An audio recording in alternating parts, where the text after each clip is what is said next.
My dear colleagues, I am Honorable Pascal Abodike. I represent here at the Federal Constituency. Mr. Speaker, I rise on the order of personal explanation.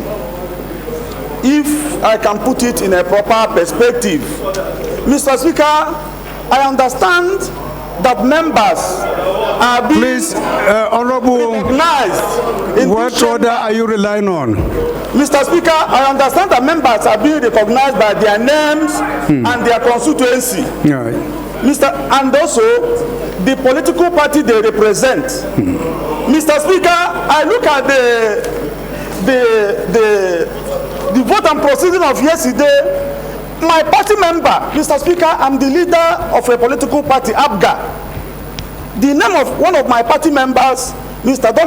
Honorable Dominic Okafo, they wrote his name and they gave him LP as his own party. Why is a member of APGA? And this has been registered in the vote and proceeding of yesterday. Mr. Speaker, I want you to be corrected. Thank you, honorable colleague. The clerk, please take note of this correction, please. Let the correction appear on the votes and proceedings of tomorrow. Thank you. Thank you, honorable colleague.